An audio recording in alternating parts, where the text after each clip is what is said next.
Hello दोस्तों, मेरा नाम संतोष कुमार हुआ और आप सबको इस वीडियो के माध्यम से जितना डीलेट के इंटर्नशिप एग्जाम है उसमें जीएस का जितना पोर्शन है वो आप लोगों को आज कवर कराएंगे पूरा। तो दोस्तों, वीडियो में बने रहने के लिए चैनल को सब्सक्राइब और लाइक करिए। तो दोस्तों, टाइम खोटी न करते हुए, हमारे पास बहुत टाइम खत्म है। अगर आपका 30 या 27 सेक्शन है परीक्षा का तो आप लोग ये वीडियो जरूर देखिए। आपके लिए ये वीडियो 25 में 25 लाने का इसमें पूरी 90% की गारंटी है। ये PYQ ही हम यहाँ पे उठाए हैं आपको, और हर विषय से उठाए हैं, इतिहास भूगोल। तो चलिए दोस्तों, मेन मेन क्वेश्चन उठाए हैं आपके लिए। यहाँ पे आप लोग देख सकते हैं, यहाँ पे लिखा हुआ है डीलेट बिहार परीक्षा general studies GS 25 objective question आपके लिए हम यहाँ पे लाए हैं, जिसमें देखते हैं दोस्तों आप लोग कितना सही कर पाते हैं या नहीं। तो चलिए दोस्तों, शुरू करते हैं हम अपना कहानी। तो दोस्तों, आज हम देखिए यहाँ पे आपको लिए एक नया प्रश्न है। चलिए दोस्तों, इतिहास से आगे आपको लिए तो यहाँ पे कह रहा है गांधी इरविन समझौता कब हुआ था। तो चलिए दोस्तों, आपके पास चार ऑप्शन है। ऑप्शन ए में 1929, ऑप्शन बी में 1930, ऑप्शन सी में 1931, ऑप्शन डी में 1932। तो चलिए दोस्तों, इसका राइट आंसर बताइए आप लोग। टेस्ट सीरीज आप लोग से लगवा रहे हैं, आप लोग कमेंट में यस या यस, कमेंट में आप इसका उत्तर बताइएगा। तो दोस्तों, कमेंट में जब तक आप लोग उत्तर नहीं बताइएगा आपको क्लियरिफाई नहीं होगा कि हमारा एग्जाम निकलेगा कि नहीं, इसलिए आप लोग कमेंट करते रहना है। अगर आप लोग चाहते हैं कि हमारा डिलेट एग्जाम निकले तो आप लोग इस चैनल पर बने रहें, और जितना लास्ट दिन है आप लास्ट के 30 दिन तकला GS यहाँ से कवर कर सकते हैं। आपके लिए मैं रोजाना लाता रहूंगा इस चैनल पर। तो चलिए दोस्तों, आपका right answer option number C, 1931 में ही गांधी इरविन समझौता हुआ था। चलिए दोस्तों, अब नेक्स्ट क्वेश्चन की ओर हम लोग पहुंचते हैं। आपका दूसरा प्रश्न क्या कह रहा है, झांसी की रानी लक्ष्मीबाई किस युद्ध के वीर गति प्राप्त करते हैं। जिस समय झांसी जो लक्ष्मीबाई रानी थी वो कोई युद्ध में गए थे, उस युद्ध में उन्होंने अपने मृत्यु यानी वीर गति को प्राप्त करते हुए अपने मृत्यु मोक्ष प्राप्त कर लिए। तो चलिए दोस्तों, आपके पास ऑप्शन नंबर ए में है 1857 की क्रांति, ऑप्शन बी में है पानीपत का युद्ध, और 1800, ऑप्शन सी में है पलासी युद्ध, ऑप्शन डी में है हल्दी घाटी युद्ध। चलिए दोस्तों, आप दूसरा नंबर प्रश्न का उत्तर बताइए। झांसी जो लक्ष्मी बाई रानी था जिसने कौन से युद्ध में वीर गति प्राप्त की है। चलिए दोस्तों, इसका आप लोग आंसर बताइए कमेंट में। दोस्तों, आप लोग बैठना नहीं है, देखिए बैठते रहेंगे तो आपको में अस्कती आ जाएगा, अस्कती आ जाएगा, आलस आ जाएगा। इसलिए आलस में जीवन नहीं जीना है, अभी प्रेजेंट में जीना है। तो दोस्तों, आपका right answer option number A, ये 1857 के क्रांति में ही रानी लक्ष्मीबाई वीर गति प्राप्त कर लिए थे। चलिए दोस्तों, अब हम लोग पहुंचते हैं नेक्स्ट टॉपिक पे। चलिए, आपके पास तीसरा प्रश्न आ गया यहाँ पे। चलिए दोस्तों, तीसरा प्रश्न का आप लोग उत्तर बताइए। यहाँ पे कह रहा है महात्मा गांधी ने भारत छोड़ो आंदोलन कब शुरू किया था। चलिए दोस्तों, आपके पास चार ऑप्शन दिया गया है। महात्मा गांधी जी ने भारत छोड़ो आंदोलन कब शुरू किया था, अंग्रेजों को भगाने के लिए यह आंदोलन शुरू किया गया था। तो चलिए दोस्तों, बताइए। तो ऑप्शन ए में है 1940, ऑप्शन बी में है 1942, ऑप्शन सी में 1945, ऑप्शन डी में है 1930। चलिए दोस्तों, इसका उत्तर आप आंसर बताइए। आप लोग इसका कमेंट में बताइए इसका आंसर। तो दोस्तों, ये आपका right answer option number B, 1942 में महात्मा गांधी ने भारत छोड़ो आंदोलन का शुरू किया था। चलिए दोस्तों, आपके पास चौथा नंबर प्रश्न का उत्तर आप लोग बताइए। यहाँ पे कह रहा है किस मुगल सम्राट के समय ताजमहल बनवाया गया था। दोस्तों, जो जो अथी आगरा में जो ताजमहल है वो किस मुगल सम्राट के ने बनवाया था। तो ऑप्शन आपके पास चार ऑप्शन है। ऑप्शन ए में अकबर, ऑप्शन बी में जहांगीर, ऑप्शन सी में शाहजहां, ऑप्शन डी में औरंगजेब। चलिए दोस्तों, आपके पास चार ऑप्शन है, इन चारों ऑप्शन में आप लोग आंसर बताइए। चलिए दोस्तों, आंसर बताइए इसका। तो दोस्तों, इसका right answer option number C, Shahjahan ने बनवाया था ताजमहल। चलिए दोस्तों, आपके पास 55 नंबर प्रश्न क्या कर रहा है, अशोक किस वंश से संबंधित रखते थे। जो अशोक सम्राट थे वो किस वंश से संबंधित रखते थे। चलिए दोस्तों, बताइए आप लोग। आपके पास फिलहाल अभी तीन ऑप्शन है, तीन ऑप्शन में आप लोग चूज करिए। ऑप्शन ए में मौर्य वंश के थे, ऑप्शन बी में गुप्त वंश के थे, ऑप्शन सी में कुषाण वंश के थे। चलिए दोस्तों, आंसर बताइए इसका, आप लोग बताइए आंसर। तो दोस्तों, इसका right answer option number A, आप लोग याद रखिएगा, आप ही के लिए हम यहाँ पे लाए हैं। फिर से कहते हैं अगर चैनल पर नए हैं तो चैनल को सब्सक्राइब करिए। तो दोस्तों ये रहा है आपका टॉपिक भूगोल से। चलिए दोस्तों, ये भूगोल से आपका टॉपिक है। चलिए दोस्तों, यहाँ पे कह रहा है भारत की सबसे लंबी नदी कौन सी है। चलिए दोस्तों, आपके पास प्रश्न नंबर 6 पूछ रहा है ज्योग्राफी में से। भारत की सबसे लंबी नदी कौन सी है। ऑप्शन ए में यमुना, ऑप्शन बी में गंगा, ऑप्शन सी में ब्रह्मपुत्र नदी, ऑप्शन डी में गोदावरी नदी। चलिए दोस्तों, भारत की सबसे लंबा नदी कौन है दोस्तों, आप लोग बताइए। चलिए दोस्तों, इसका आंसर बताइए आप लोग।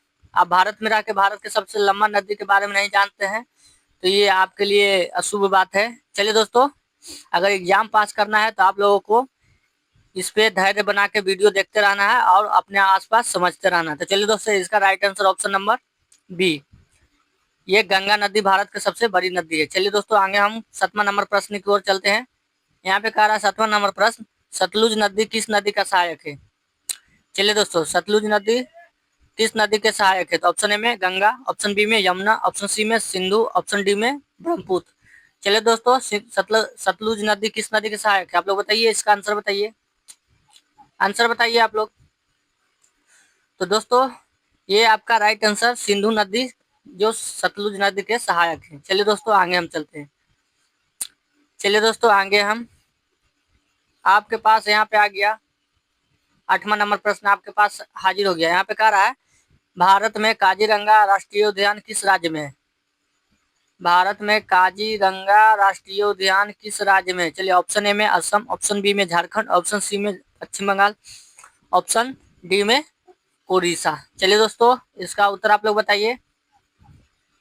देखिए दोस्तों, आप लोग जब तक उत्तर नहीं बताइएगा ना, जब तक आप लोग क्लियर नहीं कर पाइएगा। इसलिए कहते हैं आपके पास बचे कुछ दिन है जो आप इस वीडियो पर दीजिए। आपको 35 में 35 यहाँ से आने का पूरा संभावना रहेगा। चलिए दोस्तों, तो ये आपका right answer option number A, ये असम में काजीरंगा राष्ट्रीय उद्यान है। चलिए, 9वां नंबर प्रश्न आपके पास हाजिर हुआ। भारत का सबसे बड़ा राज्य क्षेत्रफल की दृष्टि से कौन सा है। देखो दोस्तों, जनसंख्या की दृष्टि से तो हमारा उत्तर प्रदेश है, ऑप्शन ए में। चलिए दोस्तों, ऑप्शन ए में उत्तर प्रदेश है, ऑप्शन बी में मध्य प्रदेश, ऑप्शन सी में महाराष्ट्र, ऑप्शन डी में राजस्थान। तो दोस्तों, आपके पास 4 ऑप्शन है। इन चारों ऑप्शन में आपका आंसर बताइए कमेंट में, कौन सा क्षेत्रफल की दृष्टि से भारत देश का सबसे बड़ा राज्य है। चलिए दोस्तों, बताइए यहाँ पे। चलिए दोस्तों, आशा करता हूँ आप लोग इसका आंसर बता दीजिएगा, कमेंट में बताइए। और जिस भी आंसर आपको पता है उसे नंबर दे के आप लोग कहिए कि 9वां के ए चाहे बी। चलिए दोस्तों, इसका right answer option number D, ये राजस्थान है जो भारत के क्षेत्रफल की दृष्टि से सबसे बड़ा राज्य है और जनसंख्या की दृष्टि से हमारा उत्तर प्रदेश है। चलिए दोस्तों, आपके पास अब यहाँ पे आ गया आपका 9वां 10वां। चलिए दोस्तों, आपके पास यहाँ पे आ गया। चलिए, यहाँ पे 10वां नंबर प्रश्न का उत्तर बताइए। भारत में सबसे अधिक वर्षा कहाँ होती है। चलिए दोस्तों, भारत में कोई जगह है सबसे ज्यादा वर्षा होती है, कौन सी जगह होती है। ऑप्शन ए में चेरापूंजी, ऑप्शन बी में ऊटी, ऑप्शन सी में मुंबई, ऑप्शन डी में शिलांग। चलिए दोस्तों, आपके पास 4 आंसर है, 4 ऑप्शन दिया हुआ है। आप लोग इसका उत्तर बताइए, कमेंट में बताइए दोस्तों। तो दोस्तों, इसका right answer option number A, ये चेरापूंजी में सबसे अधिक वर्षा होती है। आप लोगों से HW में दिया गया है चेरापूंजी किस कौन से राज्य में है, ये पूछते हैं आप लोगों से चेरापूंजी कौन से राज्य में है। आप लोगों को कमेंट में बताना है, ये HW के रूप में आप लोगों को दिए हैं। चलिए दोस्तों, होमवर्क। चलिए, यहाँ पे आपके पॉलिटिक्स से आ गया कुछ प्रश्न, पॉलिटिक्स से, राजनीतिक शास्त्र है। तो दोस्तों, यहाँ पे 11 नंबर प्रश्न क्या करता है, भारतीय संविधान कब लागू हुआ था। तो दोस्तों, आपका ऑप्शन नंबर दिया हुआ है। ऑप्शन ए में 15 अगस्त 1947, ऑप्शन बी में 26 जनवरी 1950, ऑप्शन सी में 26 नवंबर 1949, ऑप्शन डी में 2 अक्टूबर 1949। चलिए दोस्तों, आपके पास 4 ऑप्शन है, आंसर बताइए। भारत में रह के अगर भारत के संविधान के लागू हुआ कब हुआ, आप अगर ऐसे भी नहीं बताते हैं तो आप लोग डीलेट के एग्जाम छोड़ दीजिए।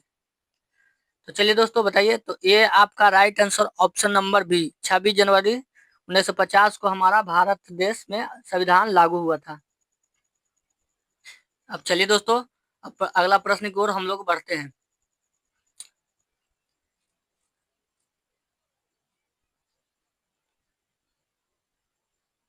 चलिए दोस्तों, आपके पास 12 नंबर प्रश्न क्या कह रहा है। यहाँ पे आपको 12 नंबर प्रश्न आप लोग पढ़िए पहले। यहाँ पे कह रहा है 12 नंबर प्रश्न, भारतीय संविधान में कितने मूल अधिकार होते हैं। चलिए दोस्तों, आपके पास 12 नंबर सवाल में पूछ रहा है भारतीय संविधान में कितने मूल्य होते हैं। चलिए, मूल अधिकार होते हैं। चलिए, ऑप्शन ए में 5, ऑप्शन बी में 6, ऑप्शन सी में 7, ऑप्शन डी में 8। चलिए दोस्तों, ये आपके पास 4 ऑप्शन है, इन चारों में कोई एक आंसर राइट है। तो दोस्तों इसका आंसर बताइए। चलिए दोस्तों, इसका आंसर बताइए। तो देखिए दोस्तों, ये आपका right answer option number B, आपके मूल अधिकार 6 होते हैं, भारतीय संविधान में दिया गया है।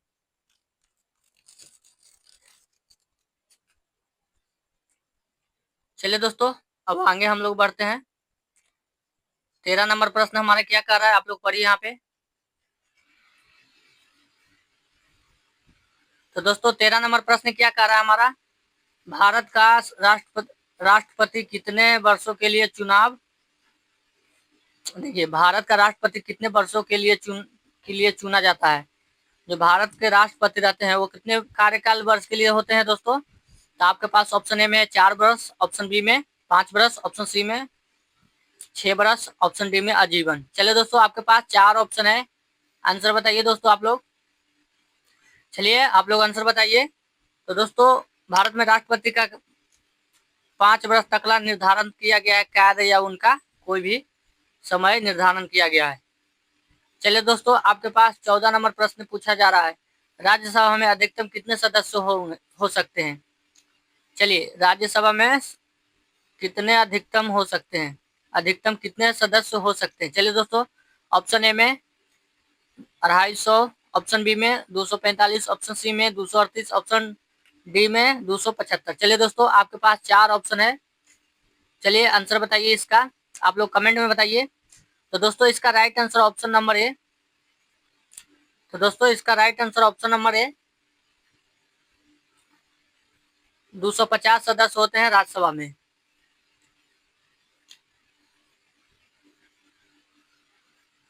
चलिए दोस्तों, आपके पास 15 नंबर प्रश्न आ गया। 15 नंबर प्रश्न का उत्तर आप लोग बताइए यहाँ पे। तो दोस्तों यहाँ पे कहा जा रहा है, भारत का प्रथम नागरिक किसे कहते हैं। जो भारत का प्रथम नागरिक किसे कहा जाता है, जिससे आप भी भारत के प्रथम नागरिक नहीं है। तो दोस्तों कौन है प्रथम नागरिक भारत के, तो जाने हम लोग। यहाँ पे ऑप्शन नंबर ए में प्रधानमंत्री, ऑप्शन नंबर बी में राष्ट्रपति, ऑप्शन नंबर सी में मुख्य न्यायाधीश, ऑप्शन नंबर डी में लोकसभा अध्यक्ष। तो चलिए दोस्तों, आपके पास 4 ऑप्शन है। चलिए बताइए यहाँ पे, ऑप्शन बताइए यहाँ पे। तो दोस्तों आपका right answer option number B, B आपका राइट आंसर है। चलिए दोस्तों, आपका option number B right answer है, राष्ट्रपति भारत के प्रथम नागरिक होते हैं। चलिए दोस्तों, अब हम लोग समान ज्ञान की ओर थोड़ा सा चल जाते हैं। यहाँ पे कह रहा है, जल का रासायनिक सूत्र क्या है। चलिए दोस्तों, आपके पास 4 ऑप्शन है, आपके पास 4 ऑप्शन है, जाइए। आपके पास 4 ऑप्शन है दोस्तों। तो ऑप्शन ए में है CO2, ऑप्शन बी में है H2SO4, ऑप्शन सी में है H2O, ऑप्शन डी में है NaCl। चलिए दोस्तों, आपके पास 4 ऑप्शन है, इसका उत्तर देने का आप प्रयास करिए। और उत्तर देना है तो आप लोगों को फिर से बता देते हैं, नंबर बाय नंबर करके उत्तर दीजिए, तभी हमको पता चलेगा कि आप कितना सही कर रहे हैं, कितना गलत कर रहे हैं। चलिए दोस्तों, चलिए, तो ये आपका right answer option number B, H2O पानी का रासायनिक सूत्र होता है।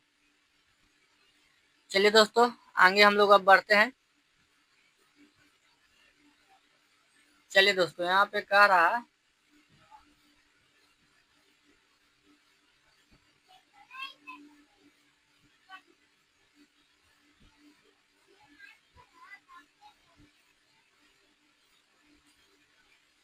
थोड़ा सा रुक जाइए दोस्तों, यहाँ पे गड़बड़ हो रहा है।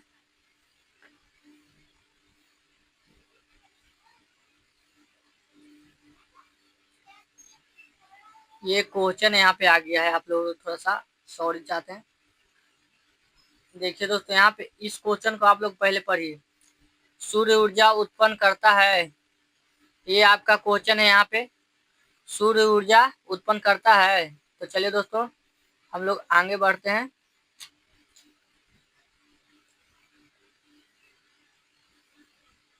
सूर्य ऊर्जा उत्पन्न क्या करता है दोस्तों, बताइए यहाँ पे किसके द्वारा सूर्य ऊर्जा उत्पन्न करता है। तो ऑप्शन ए में दहन के द्वारा, ऑप्शन बी में संलयन के द्वारा, क्रिया के द्वारा, ऑप्शन सी में घर्षण द्वारा, ऑप्शन डी में रासायनिक अभिक्रिया के द्वारा। चलिए दोस्तों, आपके पास 4 ऑप्शन है, उत्तर देने का कोशिश करिए। तो दोस्तों ये आपका right answer option number B, ये संलयन क्रिया द्वारा उत्पन्न होता है सौर ऊर्जा। चलिए दोस्तों, आपके पास 18 नंबर प्रश्न हाजिर हो गया है। तो ये कह रहा है मानव शरीर की सबसे बड़ी ग्रंथि क्या होती है दोस्तों, आप लोग बताइए मानव शरीर की सबसे बड़ी ग्रंथि कौन सी होती है। ऑप्शन ए में पीयूष ग्रंथि, ऑप्शन बी में थायराइड, ऑप्शन सी में यकृत लीवर, ऑप्शन डी में अग्नाशय। चलिए दोस्तों, ये आपके पास 4 ऑप्शन है, इनमें से आप लोग बताइए, आंसर बताइए। चलिए दोस्तों, तो ये आपका right answer option number C, यकृत सबसे बड़ी ग्रंथि होती है जिसे हम लीवर कहते हैं। चलिए दोस्तों, 19 नंबर प्रश्न का उत्तर आप लोग बताइए। यहाँ कह रहा है विटामिन सी का मुख्य स्रोत क्या है। तो दोस्तों विटामिन सी का मुख्य स्रोत क्या है, ऑप्शन ए में है दूध, ऑप्शन बी में नींबू। ये दोनों में से कोई है, आप लोग बताइए, आंसर बताइए। चलिए दोस्तों, इन दोनों में से है कोई। तो दोस्तों इसका right answer option number B, बताइए दोस्तों, ये ऑप्शन नंबर बी आपका राइट आंसर है। चलिए दोस्तों, हम लोग आगे की ओर बढ़ते हैं। चलिए दोस्तों, यहाँ पे आ गया आपके पास 20 नंबर प्रश्न, इसका उत्तर बताने का कृपया कोशिश करिए। तो दोस्तों यहाँ पे कह रहा है शुद्ध जल का पीएच मान कितना होता है। तो ऑप्शन ए में है, ऑप्शन ए में 5, ऑप्शन बी में 6, ऑप्शन सी में 7, ऑप्शन डी में 8। चलिए दोस्तों, इन चारों का उत्तर आप लोग बताने का कोशिश करिए। चलिए चलिए दोस्तों, तो ये आपका right answer option number C, शुद्ध जल का पीएच मान 7 होता है। दोस्तों आप लोग याद रखिएगा, परीक्षा में आ सकता है। अब आ गया दोस्तों करेंट अफेयर से कुछ क्वेश्चन आपके लिए लाए हैं यहाँ पे। तो यहाँ पे कह रहा है देखिए यहाँ पे प्रश्न, G20 शिखर सम्मेलन 2023 का आयोजन भारत के किस शहर में हुआ था। तो दोस्तों G20 शिखर सम्मेलन है जो विश्व है, ग्लोबल 20 जिसे कहते हैं, तो 2023 में आयोजन किया गया था, भारत के किस शहर में हुआ था 2024 में। तो दोस्तों ऑप्शन नंबर ए में दिल्ली, ऑप्शन नंबर बी में मुंबई, ऑप्शन नंबर सी में कोलकाता, ऑप्शन नंबर डी में चेन्नई। आपके पास 4 ऑप्शन है, इन चारों में से उत्तर देने का कोशिश करिए, आंसर बताइए। तो दोस्तों ये आपका right answer option number A, Delhi में इस शिखर सम्मेलन का आयोजन किया गया था 2023 में। चलिए दोस्तों, अब हम लोग आगे बढ़ते हैं। अब आ गए 10वां नंबर की ओर।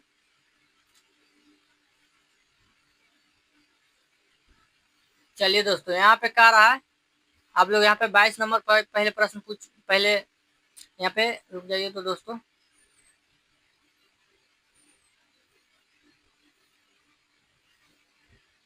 चलिए दोस्तों, अब यहाँ पे आप लोग बताइए,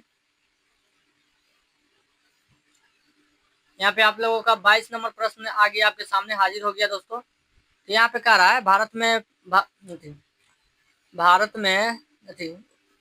थोड़ा लगता है कि मिस्टेक हो गया। कह रहा है ये क्वेश्चन ऐसा था, 2024 में भारत के प्रधानमंत्री कौन थे। दोस्तों ये आपका क्वेश्चन है यहाँ पे 2024। तो दोस्तों ये 2024 में भारत के प्रधानमंत्री कौन थे, बताइए दोस्तों, इसका आंसर बताइए। तो ऑप्शन ए में राहुल गांधी, ऑप्शन बी में नरेंद्र मोदी, ऑप्शन सी में योगी आदित्यनाथ, ऑप्शन डी में अमित शाह। चलिए दोस्तों, आप लोग इसका उत्तर बताइए। ये उत्तर आप लोगों को होमवर्क के रूप में रहेगा, HW, इसका आप लोग भी उत्तर बताइएगा। तो चलिए दोस्तों, अब आ गया 23 नंबर प्रश्न की ओर हम लोग पहुंच गए। तो दोस्तों 23 नंबर प्रश्न हमारा क्या कर रहा था, भारत का पहला डिजिटल संसद भवन किस वर्ष उद्घाटन हुआ था। भारत का पहला डिजिटल संसद भवन था, किस वर्ष उद्घाटन हुआ था। ऑप्शन ए में 2022, ऑप्शन बी में 2023, ऑप्शन सी में 2024, ऑप्शन डी में 2021। चलिए दोस्तों बताइए, इसका डिजिटल भवन कब बना था संसद। चलिए दोस्तों, इसका उत्तर बताइए आप लोग। तो इसका right answer option number B 2023 में डिजिटल भवन बना था।